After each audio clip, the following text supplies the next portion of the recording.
好，各位好，我是兴趣使然的摄影师 Enzo。那今天的主角呢，又是这台 Sigma FP。因为我上一部影片有讲过呢，它的录影规格是非常强悍的。你用5万多块可以买到一台全片幅拍摄 4K 弱档的相机，全世界就只有它了，没有其他台。你以同规格去比较好了 ，Zcam 的全片幅版本 F6， 它在美国的售价也是15万起跳的，所以你5万多块可以买到这个规格。真的是非常佛心的一个价格。那这部影片呢，我就会详细来跟各位介绍这台真正口袋级的电影机表现到底如何。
那看完刚刚的影片呢，大家应该可以看到，就是这一台相机的录影画质真的是非常的好，毕竟它可以真正的录制弱档嘛。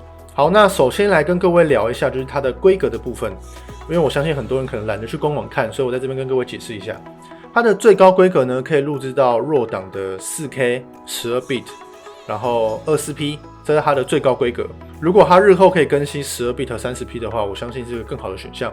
那如果你今天是拍摄10bit 的话呢，你可以拍摄到 4K 10bit 的 30P。那你拍摄10bit 去做调色，再输出给8bit 的话呢，其实就已经非常好用了。这样，那如果是 Full HD 的话呢，它可以录制到 60P 的弱档。那对于 Full HD 玩家的话，我觉得这也是一个非常好的一个选项。那如果你是录制 H.264 不想录制弱档的话呢，它可以录制到 Full HD 的 120P， 可以录制到 4K 的 30P 这样子。这台相机有个蛮重要的一点，就是你要录制弱档。这是录影的弱档哦，所以说它的位元率是非常高的，所以你需要外接 SSD。那网络上蛮多人讲错的，有些 YouTuber 会说这台相机要接一些外录器才可以做录制弱档的动作，但是其实不用，你有 SSD 就可以直接做外录的动作了，这是一个非常大的优点。我顺便跟各位讲解个东西，就是快门角度，因为其实蛮多人不懂什么叫做快门角度的。那这个器在专业的摄影机上面呢，它都是显示角度的。假如你今天拍摄 30P 的影片的话，你1秒是不是被切成30格？每一格是不是30分之1秒？假如你今天设定的快门速度是30分之1秒的话呢，你是不是这一整格31分之1秒整格都拍满？所以这就叫做快门角度360度。180度是什么意思呢？假如你今天拍摄 30P， 快门用180度的话，意思就是它的这一格30分之1秒你只拍一半，就是你的时间只有1/2。所以说你30分之1秒乘以1/2就60分之1秒。所以你在 30P 的话，快门角度180度的话，快门速度就是60分之1秒。所以以此类推，假装快门速度是90度的话呢，它的快门速度就是120分之1秒这样。好，那这就是快门角度的意思，它是根据你的帧率去调整它的快门速度的。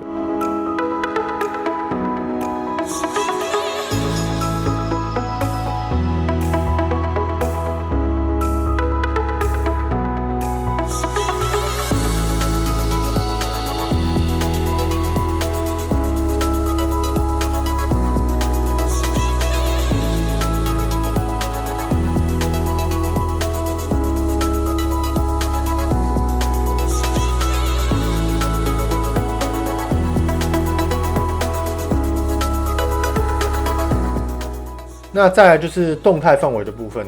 那根据专业的网站评测起来呢，这台相机的动态范围呢是在 11.2 档。如果是 Panasonic S1 的话呢，它的动态范围可以达到 12.2 档，而且 S1 还不能录制弱档，它却可以拍摄到12档的动态范围。那这是为什么呢？因为 Sigma FP 并没有 log 档，那像 S1 或者是 Sony 这些其实都有 log 档，所以相对来说，我觉得如果弱档又有 log 档的话呢，它动态范围是可以再度提升的。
过因为 FP 是全片幅相机，所以其实你用动态范围的时候可以大胆一点，就是你可以曝光再多一点点，因为它的 ISO 更好，它的 ISO 比一些 M43的机子表现都还要好。毕竟它是全片幅，所以它 ISO 表现比较好，所以你可以更大胆的去使用 ISO 没有关系。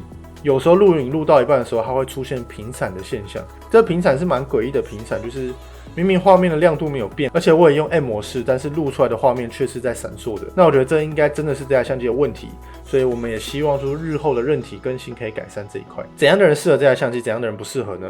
如果你今天是一个电影工作者，或是小型工作室，你想拍专业的微电影，或者是你真的想到电影级的等级的话，这台相机其实是可以做考虑的，因为它有全片幅的感光元件，而且你还可以拍摄RAW档，你在后期调光的时候是有非常大的优势。当然，相对来说就是档案量会很大了，这样子。那怎样的人不适合这台相机呢？如果你想拍 Vlog， 或者是你想拍婚录什么的话，这台相机是非常不适合你的，因为它的 NFC 几乎是不能用的，而且其实你也不会用RAW档去拍婚录吧？你的档案量会爆炸，你也不会用RAW档去拍 Vlog， 所以如果是这样子的用户的话呢，我并不会推荐你买 Sigma FP。那当然，我还是要重申一次。全世界目前就只有 Sigma FP 有这么杀的价格，又可以用全片幅录RAW档的 4K， 绝对不要嫌它贵，它可以录这个规格，这个价格非常非常的便宜，我不再骗大家，真的非常的便宜。那这次的评测就到这里了。那喜欢我的频道呢，欢迎订阅、分享以及打开小铃铛。那有任何关于 FP 的问题呢，都可以在下方留言跟我一起做讨论的动作哦。好，那这次的评测就到这里了，我是兴趣小的摄影师 Enzo，谢谢各位，拜拜。